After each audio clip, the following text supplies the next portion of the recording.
নতুন কি? এদের তো ঝগড়াঝাটি সবসময় লাইগেই আছে, কবে ঝগড়া হয় নাই? আপনি একটু শহীদের লোকে কথা কইেন। কত কথা বলবো এক বিষয় নিয়ে?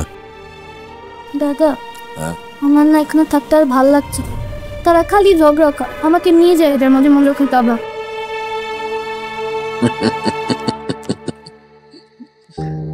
ঠিক আছে ঠিক আছে দাদা, সব ঠিক আছে, চিন্তা করো না।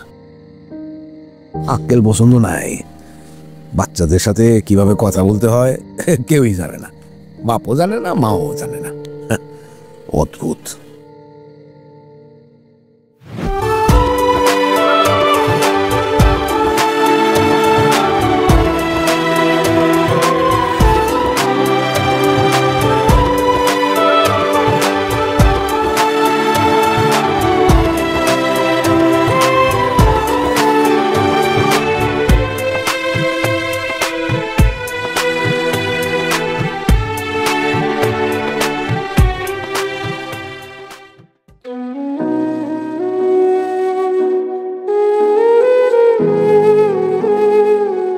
বউ, কেন তুমি মরে গেলা?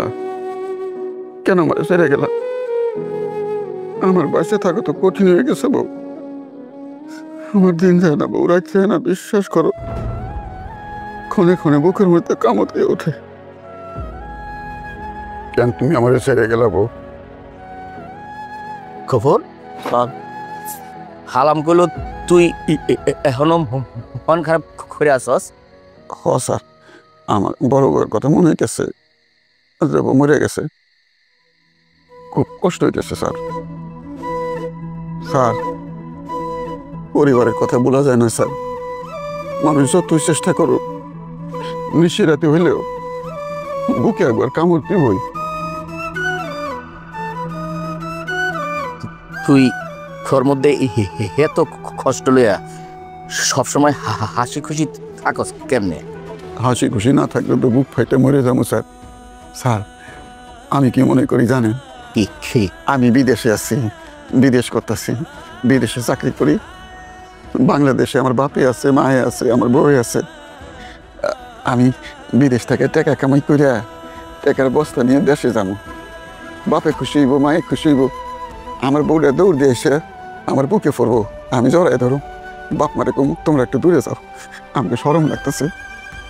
স্যার, আমার দেশ কোনটা জানেন স্যার? স্যার আসসালামু আলাইকুম। ওয়ালাইকুম আসসালাম। বাবাজি, কোনো সমস্যা? স্যার ব্যাগ ডুবে নেবেন না, ওই উপর তলার ফ্ল্যাটের লোকজন নিচের তলার ফ্ল্যাটের লোকজন কমপ্লেন করতেছে রাত বিরাতে আপনাদের বাসায় চিল্লাচিল্লি হয়, তারপর ঘুমের সমস্যা, ফোলাফোনের পড়াশোনার সমস্যা। আমারও অনেক দিন থেকেই কইতেছে, আমি শরমে আপনারা জানাই নাই, আজকে আমার বাড়াইছিল। ও বহু মিয়া, আমি তো এইখানে আসি 2-4 দিনের জন্যে। মানুষের বয়স হয়ে গেলে তার কথার মূল্য তো থাকে না, এটুক তো বুঝতে পারেন যে আপনি সরাসরি শহীদ অথবা তার স্ত্রী যখন বাইরে যায় তাদেরকে আপনি নিজে থেকেই বললেন। শহীদ স্যারে কইতে ডরাই, হ্যাঁ তো কথায় কথায় মনে মারতে হয়। আচ্ছা ঠিক আছে, দেখি আমি বলবো না, আপনি কিছু মনে করেন। যে সাথে সাথে ব্যাগ দেখে নিয়েন না। না, আসসালামু আলাইকুম। হোয়াটস আমি সরি বলতেছি আব্বা আমারে, ঠিক আছে? প্লিজ প্লিজ আসো, তুমি আসো আসো।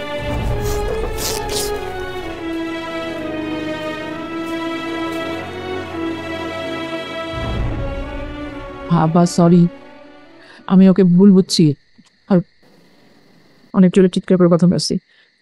সরি আব্বা। চলেন, খাবেন? আসে আম্মা, আসে, চলুন খেয়ে নিবেন। মা আসো, আব্বা চলো খাওয়া দাওয়া করে আসেন দেখছো নিবা নিব।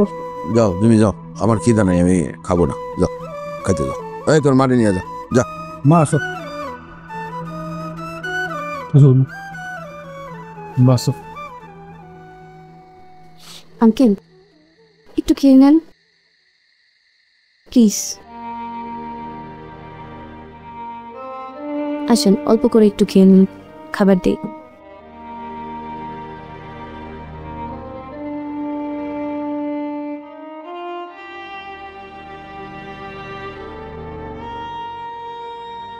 এটা আমার আমাদেরই গল্প হ্যাঁ এটা আমাদেরই গল্প।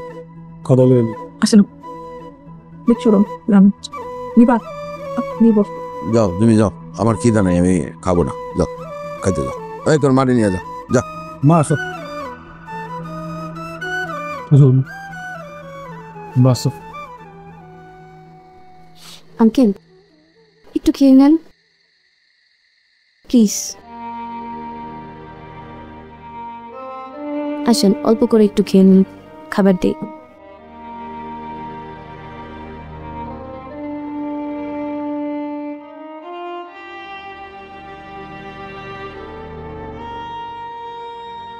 এটা আমাদেরই গল্প হ্যাঁ এটা আমাদেরই গল্প এটা আমাদেরই গল্প। ও দাদু ভাই, আরে তাড়াতাড়ি রেডি হও, স্কুলে যাবো না?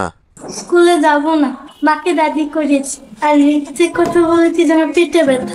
আল্লাহ, দেখছো তোমার নাতনির অবস্থা।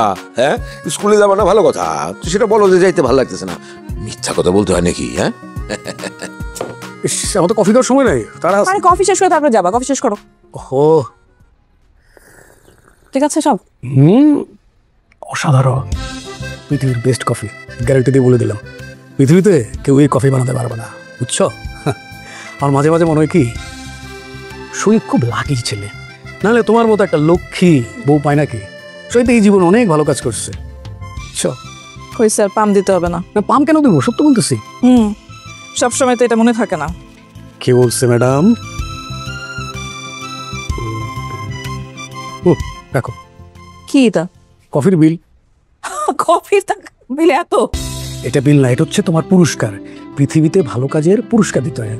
পুরস্কার পেলে মানুষ ইন্সপায়ার হয়ে অনেক অনেক গ্রেট কাজ করে ফেলে, সেটা ঘরের বউ হোক, অফিসের এমপ্লয়ি হোক, বুঝছো?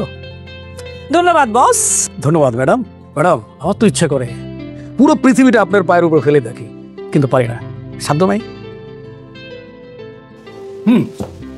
ও তারা আছে। এই তোর ফোনে কি যা? ও থ্যাংক ইউ আম্মা, how are you? I am kind. হঠাৎ ইংরেজি শুরু করলো যে? না, আমার মনে হইতেছে যে আমি কোনো ইংরেজদের বাসায় বোধহয় চলে আসছি।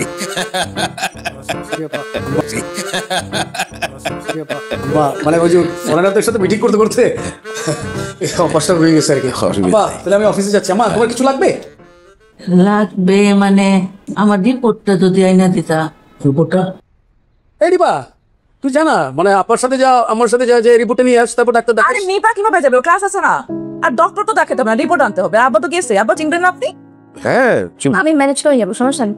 ও স্যার, অ্যাম্বুলেন্স সার্ভিস করতে হবে না। তোমার ক্লাস আছে না? একদিন ক্লাস মিস থেকে তো কিছু হবে না, আমি চেয়ে এনে দেবো। বাকি বাজে কম কর। বেশি তোমরা এটা নিয়ে এত চিন্তা করো না তো, আমি পারবো, একটা ব্যবস্থা হবে। এটা হয়ে গেল, এটা সিলি ব্যাপার নেই। তোমরা কেন যে আমাকে যাই? আম্মা, আঙ্কেল আমি আমার সাথে যাবো। সেটা দেখা যাবে বাবা, অসুবিধা নাই। আঙ্কেল চা দেবো? না জর্দা টর্দা খাও না কিন্তু আবার। না, জর্দান নাই নাই রে, একটু সুপারি আর পা। শহীদের মর্জি পড়ছি কিছুই বুঝি না। এই রাগ, এই জলের মতন ঠান্ডা, কি দিয়ে কি করতেছে, অস্থির অস্থির একটা ছেলে।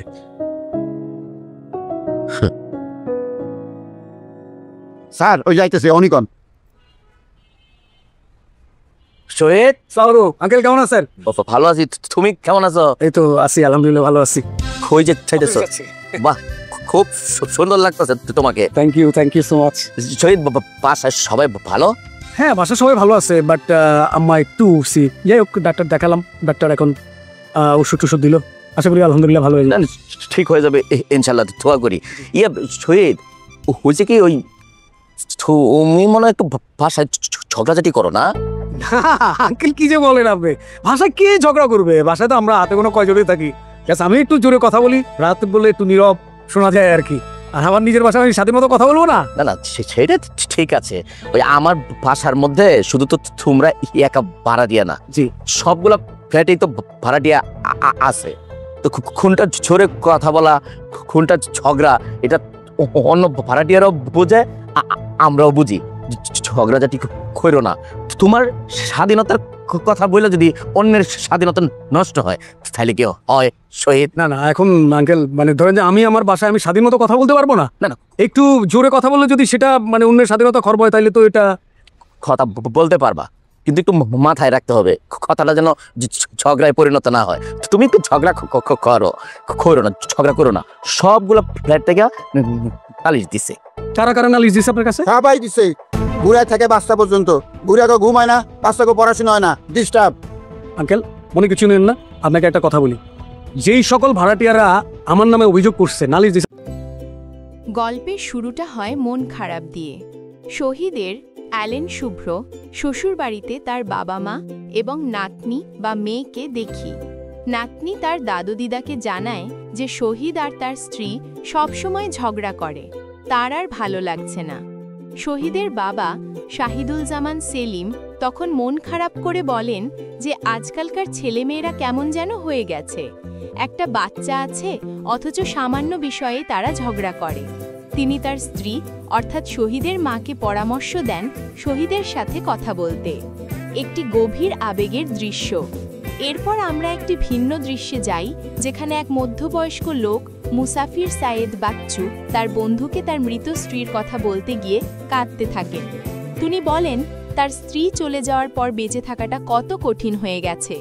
তিনি নিজের দুঃখ লুকানোর জন্য মনে মনে ভাবেন যে তিনি বিদেশে কাজ করেন এবং টাকা জমিয়ে দেশে ফিরে গিয়ে তার পরিবারকে খুশি করবেন, কিন্তু আসলে তার আসল দেশ হলো কবর, যেখানে তার স্ত্রী আছেন। তিনি বলেন এই দুনিয়াটা আসলে একটা হারানো জায়গা, যেখানে কেউ বেঁচে থেকেই হারায়, আবার কেউ মারা গিয়ে হারায়। ঘরে ফেরা ও ঝগড়ার তুফান। এরপরেই মূল গল্পে ফিরে আসি। রাতে শহীদ হাসি মুখে বাড়িতে আসে, হাতে মিষ্টির প্যাকেট। সে জানায় তার গুরুত্বপূর্ণ মিটিং সফল হয়েছে, কিন্তু তার স্ত্রী তখন বিস্ফোরিত হয়ে ওঠে। সে বলে যে শহীদ মিথ্যা বলছে, কারণ সে খোঁজ নিয়ে জেনেছে শহীদ অফিসে ছিল না, বরং নাবিলা নামের এক কলিগের সাথে লাঞ্চে বা বাইরে সময় কাটিয়েছে। স্ত্রী তাকে সরাসরি মিথ্যাবাদী এবং প্রতারক বলে। বাবার হস্তক্ষেপ ও অভিমান। তাদের চিৎকার চেঁচামেচি এতটাই বেড়ে যায় যে শহীদের বাবা খুব হতাশ হন। তিনি জানান তাদের এই নিত্যদিনের ঝগড়াঝাটি পরিবারের জন্য, বিশেষ করে অসুস্থ মা এবং নাতনির জন্য মানসিকভাবে খুবই কষ্টকর হয়ে দাঁড়িয়েছে। তিনি বিরক্ত হয়ে বলেন তাদের এই অতি নাটকীয়তা তাঁর আর সহ্য হচ্ছে না। তিনি সিদ্ধান্ত নেন যে কাল সকালেই তিনি তার স্ত্রী অর্থাৎ শহীদের মাকে নিয়ে তাদের নিজ বাড়িতে ফিরে যাবেন। বাইরের নালিশ ও অনুতাপ। এর ঠিক পরেই অ্যাপার্টমেন্টের সিকিউরিটি গার্ড এসে অভিযোগ জানান রাতের বেলা তাদের ফ্ল্যাট থেকে চিৎকার চেঁচামেচি শব্দ আসে, যা অন্য ভাড়াটিয়াদের ঘুম ও বাচ্চাদের পড়াশোনার ক্ষতি করছে। এই ঘটনায় শহীদের স্ত্রী তার ভুল বুঝতে পারেন এবং স্বামী ও শ্বশুরের কাছে ক্ষমা চান। শহীদও অনুতপ্ত হয়। বাবা কিছুটা শান্ত হন এবং তারা সকলে মিলে রাতের খাবার খাওয়ার জন্য প্রস্তুতি নেন। গল্পের শুরুটা হয় মন খারাপ দিয়ে। শহীদের অ্যালেন শুভ্র শ্বশুরবাড়িতে তার বাবা মা এবং নাতনি বা মেয়েকে দেখি। নাতনি তার দাদু দিদাকে জানায় যে শহীদ আর তার স্ত্রী সবসময় ঝগড়া করে, তার আর ভালো লাগছে না। শহীদের বাবা শাহিদুল জামান সেলিম তখন মন খারাপ করে বলেন যে আজকালকার ছেলেমেয়েরা কেমন যেন হয়ে গেছে, একটা বাচ্চা আছে অথচ সামান্য বিষয়ে তারা ঝগড়া করে। তিনি তার স্ত্রী অর্থাৎ শহীদের মাকে পরামর্শ দেন শহীদের সাথে কথা বলতে। একটি গভীর আবেগের দৃশ্য।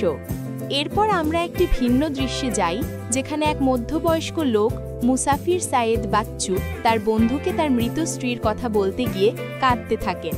তিনি বলেন তার স্ত্রী চলে যাওয়ার পর বেঁচে থাকাটা কত কঠিন হয়ে গেছে।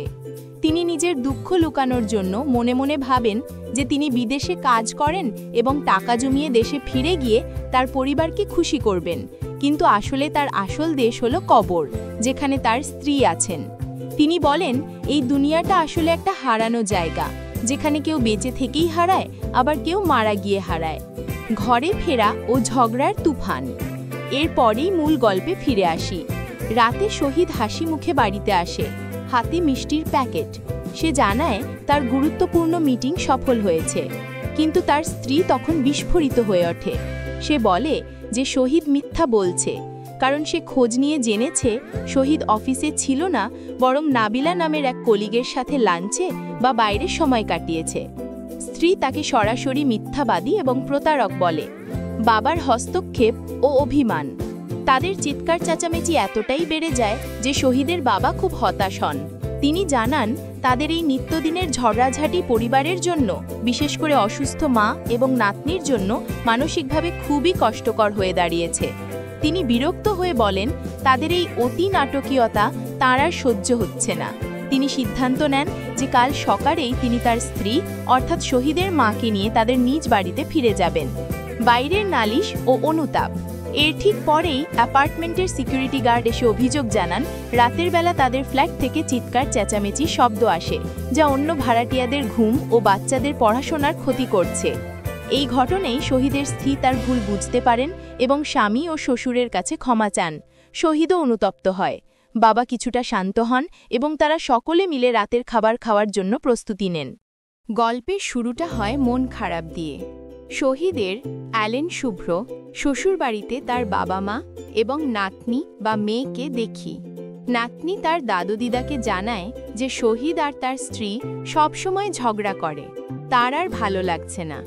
শহীদের বাবা শাহিদুল জামান সেলিম তখন মন খারাপ করে বলেন যে আজকালকার ছেলেমেয়েরা কেমন যেন হয়ে গেছে, একটা বাচ্চা আছে অথচ সামান্য বিষয়ে তারা ঝগড়া করে।